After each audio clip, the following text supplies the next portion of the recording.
Morning बच्चों। ये आपको नेक्स्ट जो टॉपिक है आपका वो है principle of insurance. Principle of insurance, fundamental principle of insurance. क्या होता है प्रिंसिपल इंश्योरेंस का, ये आपको बता दूँ। Insurance is an agreement executed between insured and insurer towards financial protection to insured against a loss arising out of happening of an uncertain event in the course of business deal. Some general and legal principles are compiled with for ensuring the authenticity of contract executed for insurance. Basically, insurance acts on the principles of co- coordination and cooperation, coordination or cooperation, and theory of probability. बच्चों, ये जो मैंने आपसे कहा इसमें coordination नहीं लिखा है, ये कॉपरेशन है। कोऑर्डिनेशन की मीनिंग होती है कि कंपनी से और जो इंश्योर्ड पर्सन है उन दोनों के बीच में भी एक रिलेशन बनाता है एजेंट। तो और कंपनी कॉपरेट करती है फॉर फ्रॉम इंश्योर्ड पर्सन के प्रीमियम से। तो एक कॉपरेशन वर्ड आता है और एक कॉरपोरेशन कोऑर्डिनेशन वर्ड आता है। तो ये दोनों प्रिंसिपल है इसका कि कैसे कोऑर्डिनेट करती है कंपनी, कैसे कॉर्पोरेट करती है। तो corporation and theory of probability. In view of this, some important principles of insurance discussed in brief as follows.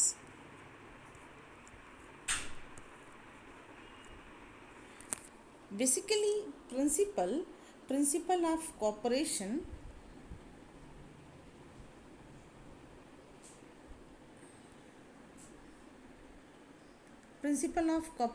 insurance is a cooperative form of risk management mainly used to avoid the risk of a contingent uncertain loss.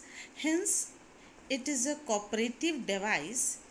It may not be an insurance if someone bearing is own losses. बच्चों, बीमा का जो principle of corporation है, यहाँ पे ये बीमा व्यवसाय का उद्गम ही विकास सहकारिता के सिद्धांत पर हुआ तथा ये भी कहा जा सकता है कि भविष्य भी सहकारिता के सिद्धांत सबके लिए तथा सब एक के लिए पर आधारित है। सबके लिए, एक लाइन नोट कीजिए बच्चों, एक सबके लिए तथा सब एक के लिए पर आधारित है। बीमा व्यवस्था एक ऐसी प्रक्रिया है, बीमा व्यवस्था के अंतर्गत बीमित एक निश्चित समयावधि में या एक निश्चित एक कोष में जमा करता है और बीमित व्यक्तियों में से किसी एक व्यक्ति को किसी घटना के घटने के फलस्वरूप होने वाली जो उसको क्षतिपूर्ति उस कोष से कर दी जाती है। इस प्रकार से आप ये कह सकते हैं कि इंश्योरेंस एक ऐसा प्रोसीजर है, ऐसा फंक्शन क्रिएट करता है कि एक व्यक्ति का अंशदान सभी अन्य बीमित व्यक्तियों तथा सभी व्यक्तियों का अंशदान किसी एक व्यक्ति के लिए उपलब्ध होता है। फिर से सुन लें, इस प्रकार से आप ये कह सकते हैं कि एक व्यक्ति का अंशदान सभी अन्य बीमित व्यक्तियों तथा सभी व्यक्तियों का अंशदान यानी कंट्रीब्यूशन किसी एक व्यक्ति के लिए उपलब्ध होता है। ये बहुत ही इम्पोर्टेंट और बहुत ही ये बेसिक प्रिंसिपल है इंश्योरेंस कंपनी का। If someone bear his own losses and as in insurance the loss is shared by a group of person who are willing to cooperate. Similarly, in accident times, the members of the group used to share the loss of a member of a group. They collected sufficient funds from the society and paid to the dependents of the disease or the person suffering pro- proper, property losses. Therefore, mutual cooperation prevailed from the every beginning in most of the countries. Recently, the social cooperation took a systematic forms of insurance mechanism wherein it was agreed between the individual and insurer to pay a certain sum in advance to be a member of the insured group. If an insured stopped the payment of premium, he ceases to be a member of insured group and will be deprived from insurance coverage. Thus, without mutual cooperation, insured insurance cannot be operated. बच्चों, next है principle of probability.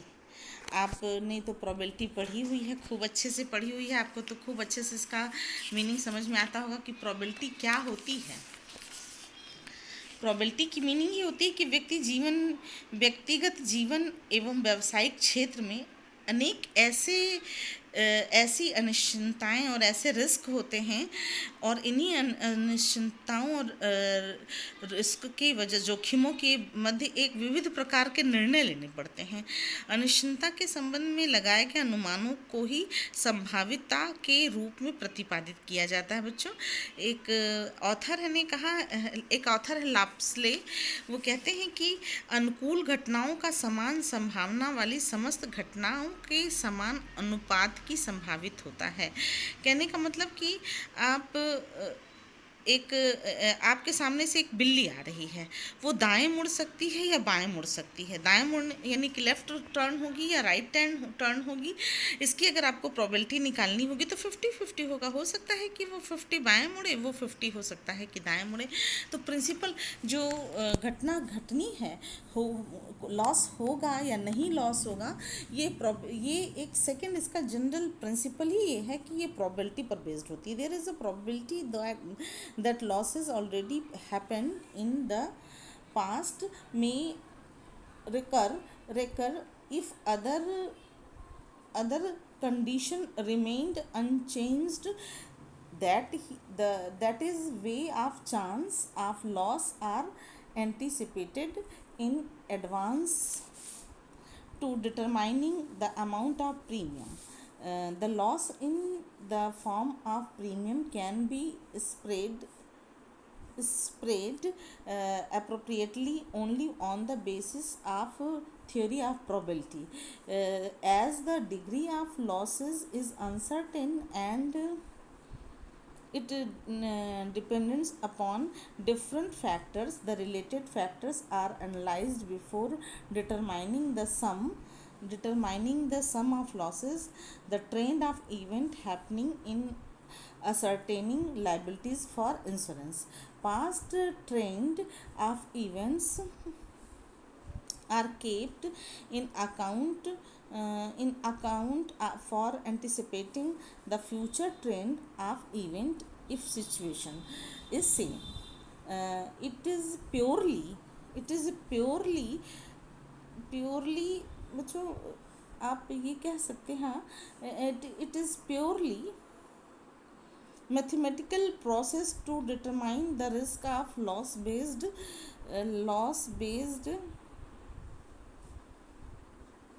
on future trend which is applied applied in business of insurance, applying the principle of probability, the uncertainty of loss is converted into certainly.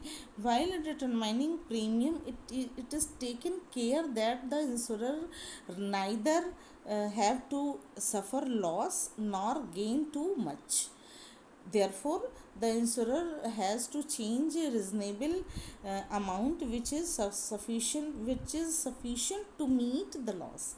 Finally, no cooperation is possible without premium, and the premium cannot be determined without applying the theory of probability, and as a result, without it, no insurance feasible. Insurance is feasible. Therefore, these two principles are the two pillars on which whole system of insurance stands. बच्चों, ये बात आप जान लीजिए कि दोनों चीज़ें जो हैं, यानी कहने के अनेक दशाओं में पूर्व अनुभव एवं ज्योतिषी के ज्ञान के आधार पर किसी घटना के घटित होने की संभावना का अनुमान लगाया जाता है, किंतु इन आधारों पर अनुमानित संभावना की शुद्धता में संदिग्धता रहती है तथा उस पर विश्वास नहीं किया जा सकता। ये संभावना की सही गणना हेतु आधुनिक युग में सांख्यिकी विधियों का प्रयोग किया जाता है, और इसमें एक लॉ ऑफ इनर्शिया है, बहुत महत्वपूर्ण है। आप ऐसे समझिए कि भूतकाल में घटित घटनाओं के संबंध में एकत्रित आंकड़ों के अध्ययन के आधार पर भविष्य में होने वाली घटनाओं की संभावना की जा सकती है, लेकिन ये नहीं कहा जा सकता है कि आप ये हमेशा ये सत्य है कि जितना भी इंश्योरेंस काम करती है, इंश्योरेंस कंपनी काम करती है, उसके पीछे दो ही प्रिंसिपल मेन है। एक तो ये कि कॉपरेशन का एक तरीके का वो कॉपरेटिव कंपनी है, वो कॉपरेट करती है, और दूसरा है, और किसके बिहाफ पर करती है, प्रीमियम के बिहाफ पर। दूसरा है कि वो प्रोबेबिलिटी ही उसका मेन मेजर फैक्टर है। संभावितता का सिद्धांत ही यह प्रतिपादित करता है कि सामान्य दशाओं में एक समान परिस्थितियों में विगत काल में जो हो चुका है उसके भविष्य में पुनः घटित होने की संभावना रहती है। किसी घटना के पुनः घटित होने से घटना के घटित होने की संभावना रहती है। इस प्रकार ये आप निर्णय ले सकते हैं कि बीमा कंपनी भविष्य में होने वाली जो भी घटनाएं हैं, जो भी अनसर्टेनिटी है, जो भी अनिश्चितताएं हैं, जो भी रिस्क हैं, उनकी वो भरपाई करती है। बच्चों, ये तो बेसिक प्रिंसिपल था। कुछ प्रिंसिपल ऐसे हैं, कुछ एक दो प्रिंसिपल ऐसे भी हैं जो कि प्रिंसिपल ऑफ इंश्योरेंस 8 प्रिंसिपल हैं बच्चों। एक है utmost good faith. Utmost good faith को बोलते हैं परम सद्विश्वास का सिद्धांत। सभी प्रकार के इसको भी आप देख लें। अटमोस्ट गुड फेथ सभी प्रकार के अनुबंधों में पक्षकारों के बीच सद्विश्वास का होना आवश्यक है। ये पूरी तरीके से सद्विश्वास पर आधारित होता है। प्रत्येक प्रकार के बीमा अनुबंध में सद्विश्वास का होना आवश्यक है। सद्विश्वास का अर्थ है यहाँ पर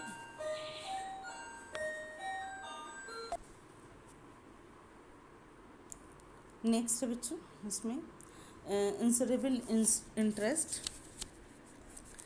इंश्योरेबल इंटरेस्ट की मीनिंग ये होती है कि जब तक उस पर्सन का जिसका इंश्योरेंस किया जा रहा है उसका इंटरेस्ट नहीं होगा, बीमा अनुबंधों के संबंध में बीमा योग्य हित का सिद्धांत बहुत ही महत्वपूर्ण स्थान रखता है। यदि इसे बीमा के आधारभूत सिद्धांत की संज्ञा दी जाए तो कोई अतिशयोक्ति नहीं होगी, क्योंकि मुझे ये जान लीजिए, क्योंकि ये व्यक्ति का अगर हित जिसने वो किया है, इंश्योरेंस लिया हुआ है, और उसको कोई क्षति, कोई हानि नहीं होती है, कोई लॉस नहीं होता है, तो क्या वो अपने लॉस होने का इंतज़ार करे कि लॉस होगा तब हमको कंपनी हेल्प करेगी? तो कंपनी ने एक प्रोविज़न रखा कि अगर लॉस होता है तब तो वो बहुत बड़ा अमाउंट देगी, लेकिन अगर लॉस नहीं होता है, उसको कोई क्षति नहीं होती है, कोई लॉस नहीं होता, तो जितना उसने जमा किया है प्रीमियम के थ्रू पैसा, उतना वो जो है कंपनी से उसके दुगने दुगने फॉर्म में वो पा सकता है। एक तो ये मीनिंग हुई। दूसरी मीनिंग ये इसकी हुई इंश्योरेबल इंटरेस्ट की, कि जब मरीन इंश्योरेंस होता है, मरीन इंश्योरेंस किया जाता है, तो उस समय एक एक सेक्शन है बच्चों, एक एक्ट है 7(2). एक व्यक्ति का सामुद्रिक साहस में तब हित माना जाता है जबकि वह किसी साहस या जोखिम पर लगी बीमायोग्य संपत्ति के संबंध में कोई कानूनी या न्याय आधारित स्थिति रखता है, जिसके परिणाम स्वरूप बीमाकृत संपत्ति से सुरक्षित लौटाने या उसको लाभ पहुंचाता है हो या उसकी हानि क्षति को रोका जा सकता है। ऐसे समझें कि कहने का सेंस यहाँ पर ये है कि अगर कोई किसी ने इंश्योरेंस लिया हुआ है, इंश्योरेबल इंटरेस्ट की मीनिंग हुई कि किसी ने अगर इंश्योरेंस कराया हुआ है और वो पर्सन जो है इंश्योरेंस कराने के बाद जो है इंतज़ार नहीं कर रहा है कि कोई डैमेज, कोई लॉस हो, तो उसको भी पेमेंट मिलेगा। जो टोटल उसने प्रीमियम जमा किया हुआ है उसका 1.5 गुना उसको वापस किया जाएगा। ये प्रिंसिपल ऑफ इंश्योरेबल इंटरेस्ट है। इसमें 5 पॉइंट है बच्चों, पाँचों पॉइंट आप नोट कर लीजिएगा। पहला है insured must be have certain insurable interest in the subject matter of insurance. Second है in case of life insurance it's refers to the life if insured. Third है in fire and general insurance it must be present at the time of taking policy and also at the time of incidents of losses. Fourth है in marine insurance it is sufficient if the insurable interest exists only at the time of happening of loss. फिर fifth है the owner of the property is said to have insurable interest as long as he is owner of the same. And sixth है insurable interest is invariable applicable to all contracts of insurance. बच्चों fourth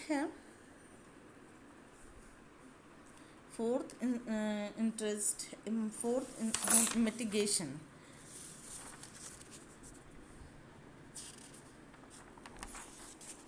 principle of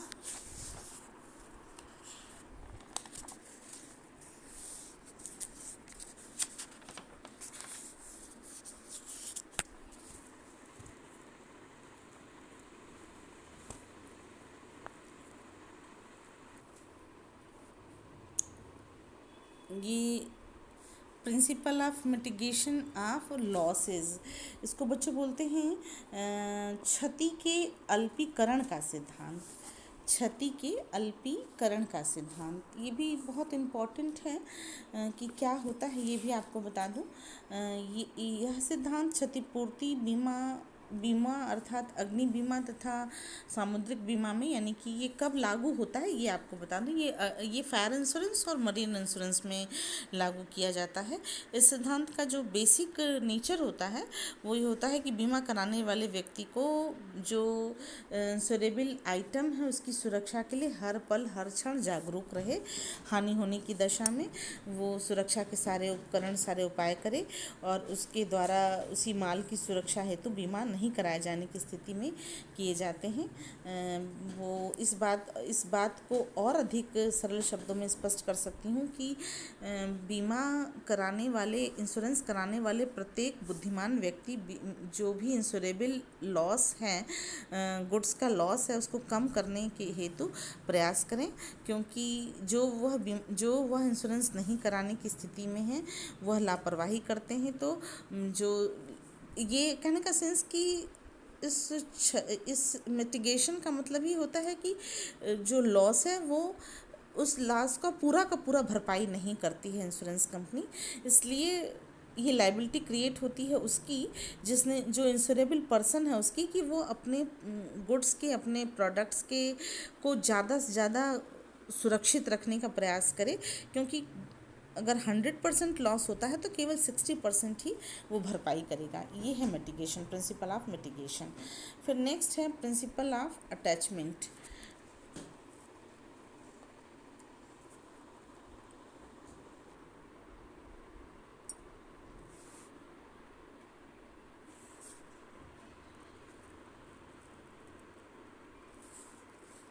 बच्चों ये जो है principle of attachment of risk, a contract of insurance can be enforced only if the risk has attached.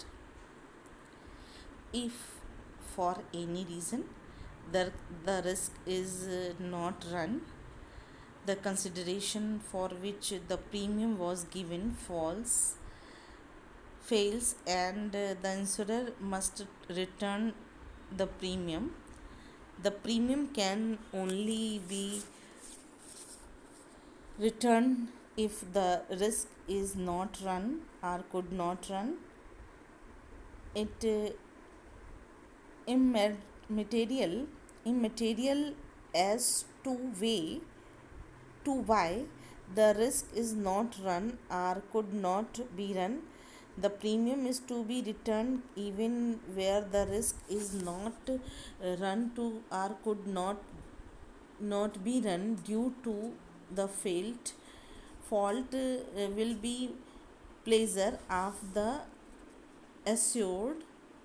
While a policy does not attach till the risk being, it can equally not attach after the risk is determined, except in those special insurance where both parties contract to insure it lost or not lost, beginning ignorant of the position of the thing insured. For example, without knowing that his ship has already arrived at the part of destination safely, a takes a marine insurance policy, or without knowing that his house has already been burned, be affected an insurance contract. In both the cases in both the cases the insurer may return the premium at the concerned parties were under the misapprehensions of the subject matter of insurance. ये बच्चों principle of attachment of risk होता है। ठीक है, इस ये next है principle of कोसा प्रॉक्सिम नेक्स्ट है प्रिंसिपल ऑफ कोसा प्रॉक्सिमेशन कही, या प्रिंसिपल ऑफ कोसा Proxima. The terms causa proxima as is a Latin root words meaning cause, nearest or next. Proxima meaning समझिए बच्चों इसको। The term of causa proxima is a Latin root word meaning cause, nearest or next. Proxima की meaning nearest or next, और causa की meaning cause. Causa proxima means proximate cause. Proximate cause means the active efficient cause that set in motion a change of events when brings about a result without the intervention of any force, started and working actively from new and independent sources. बच्चों,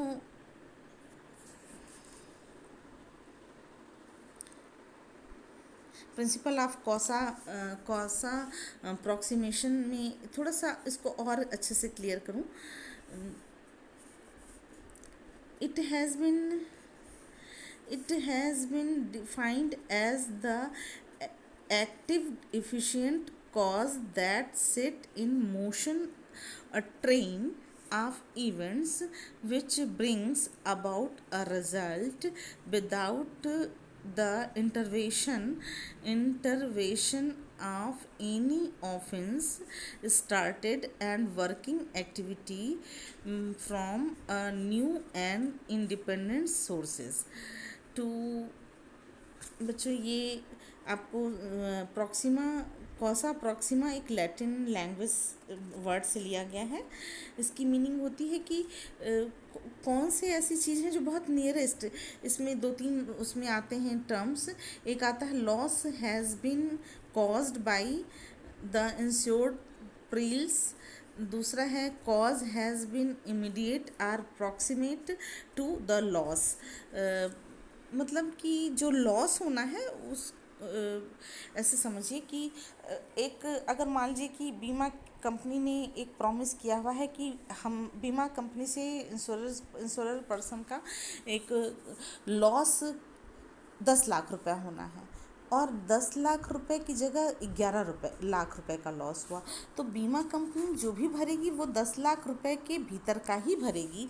वो 10 लाख के आसपास का ही भरेगी. वो 11 लाख के आसपास नहीं पहुंचेगी. वो 11 नहीं पहुंचेगी. वो 10 के नीचे ही रहेगी. उस लॉस को बियर करेगी.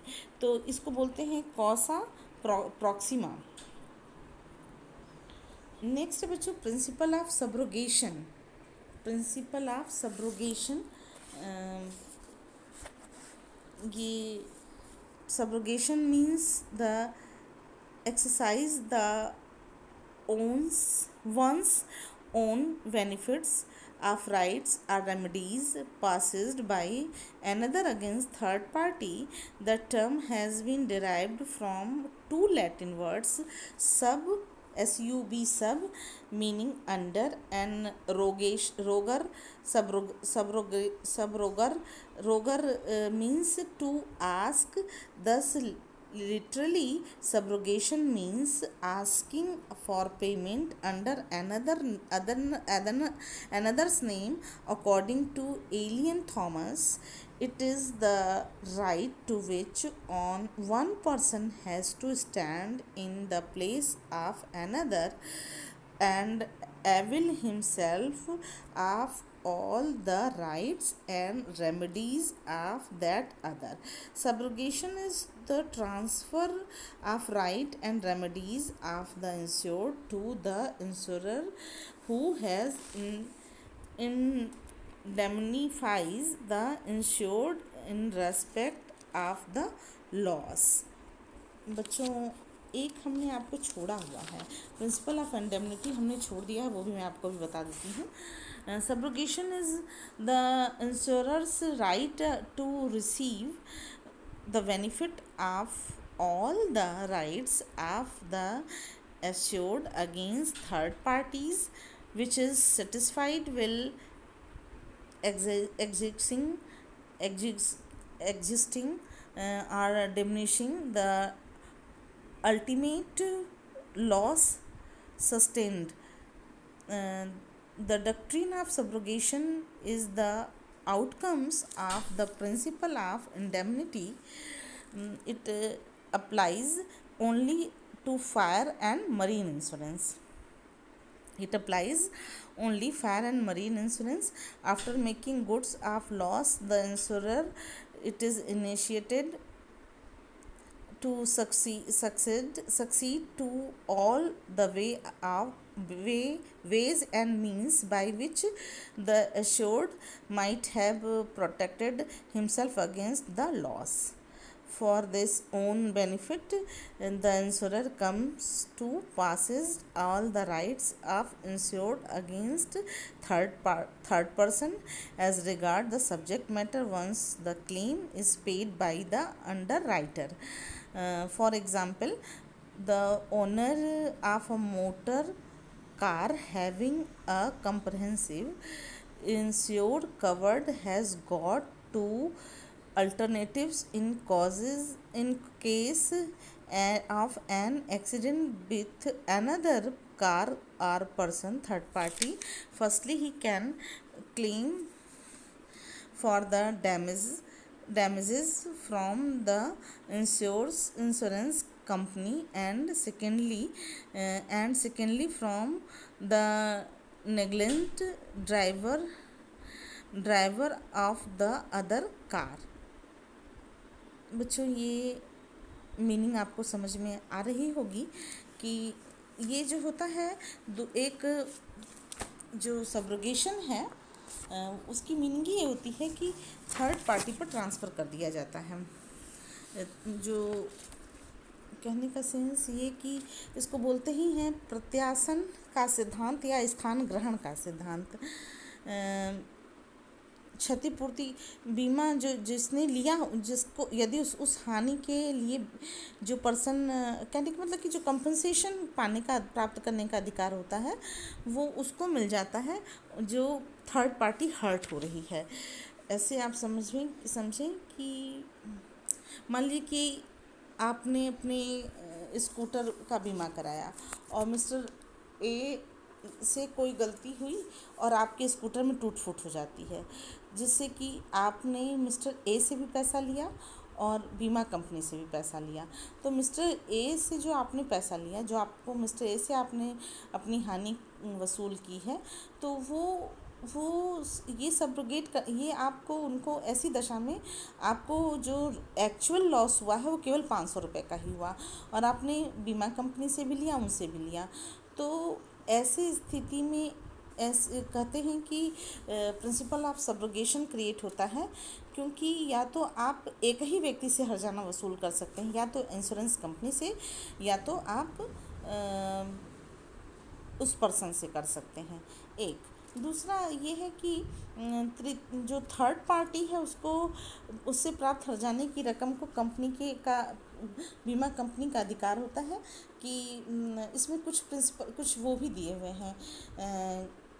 क्षतिपूर्ति करने पर के उपरांत बीमा दाता तत्संबंधी हानि के लिए बीमादार के समस्त अधिकारों और उपचारों और सुविधाओं का प्रयोग कर सकता है। बीमा कंपनी किसी भी दशा में बीमा के अधिकार से अधिक नहीं प्राप्त कर सकता है। फिर है कि जो भी भुगतान की राशि है वो राशि क्षतिपूर्ति के बाद बीमाकर्ता क्षतिग्रस्त संपत्ति के सभी अधिकारों, दावों, उपचारों और प्रत्याभूतियों का प्रत्यासन कर सकता है, परंतु वह केवल भुगतान की गई रकम तक ही लाभ प्राप्त करने का अधिकारी होता है। ये बच्चों एक तरह से समझ लीजिए कि ये थर्ड पार्टी से अगर कोई लॉस होता है किसी पर्सन को और उस पर्सन ने उसका लिया हुआ है इंश्योरेंस, इसमें फायर और मरीन इसीलिए रखा गया है कि अगर कोई मान लीजिए कि एक लॉन्ड्री वर्क है, लॉन्ड्री के में जो मालिक है वो तो लॉन्ड्री में काम करता नहीं है, लेकिन लॉन्ड्री में जो लॉस हो रहा है वो काम करने वाले पर्सन की वजह से हो रहा है। तो एक्चुअल कौन पेमेंट करेगा उस लॉन्ड्री का? तो जिसका लॉन्ड्री है वो अगर इंश्योरेंस लिया हुआ है, जनरल इंश्योरेंस, फायर इंश्योरेंस लिया हुआ है, तो उस लॉस को कंपनसेट करेगा कौन? इंश्योरेंस कंपनी करेगी। तो अब इंश्योरेंस कंपनी अगर लॉस को कंपनसेट कर रही है तो जिस पर्सन के थ्रू हुआ है उससे कोई भी लॉस बियर करने का कोई भी राइट उस लॉन्ड्री ऑनर का नहीं होना चाहिए। इसको बोलते हैं प्रिंसिपल ऑफ सब्रोगेशन। नेक्स्ट है principle of contribution. Principle of contribution क्या होता है ये भी आपको बता दूं।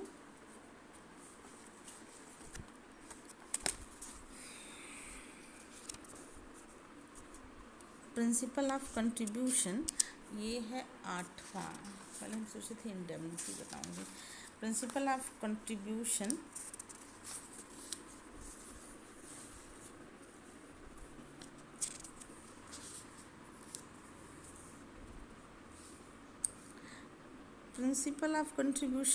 की मीनिंग ही ये होती है कि इंश्योरेंस कंपनी में सभी जितने भी इंश्योरर हैं, इंश्योर्ड पर्सन हैं, उन सब के प्रीमियम के थ्रू सब एक पर्सन का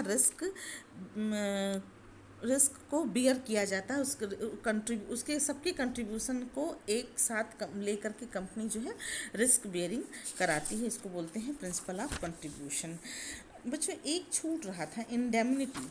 मैंने आपको इससे पहले ये थर्ड वाला है principle of indemnity. Principle of indemnity की मीनिंग ये होती है कि एक पर्सन दूसरे पर्सन को इंश्योर करता है कि अगर कोई लॉस हो रहा है, कोई भी आपको लॉस होता है इंश्योरेंस कंपनी से इंश्योरेंस लेते समय, या इंश्योरेंस के कारण आपको अगर कोई भी लॉस होगा तो उस इंश्योरेंस के लॉस को हम बियर करेंगे, यानी कि कंपनी बियर करेगी। एक पर्सन को आर्थिक सुरक्षा देने का वादा करता है तो उसको बोलते हैं indemnity. This is the regulating principle of insurance.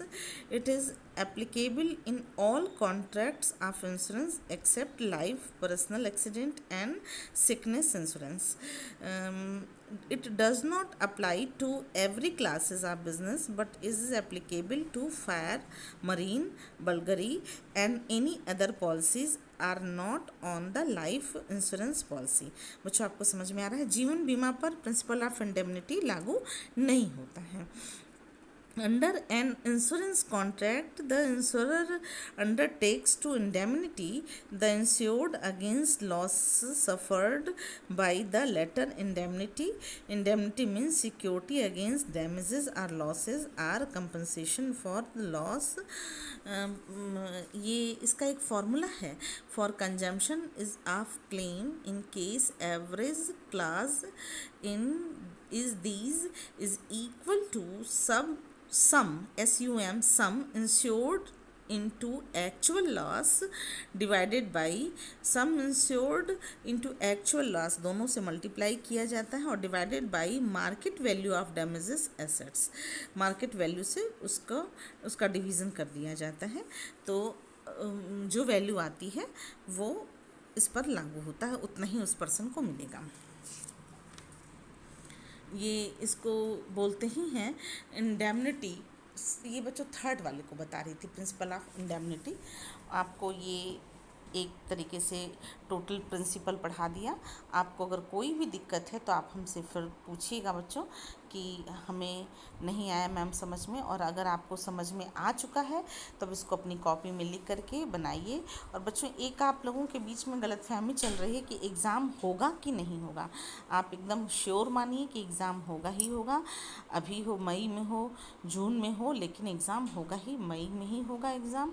हो सकता है मई के लास्ट में हो, जब थोड़ी सी स्थितियाँ कंट्रोल होंगी तो एग्ज़ाम आपका होगा जैसे इससे पहले हुआ था। ठीक है, ये टॉपिक यहीं पर क्लोज।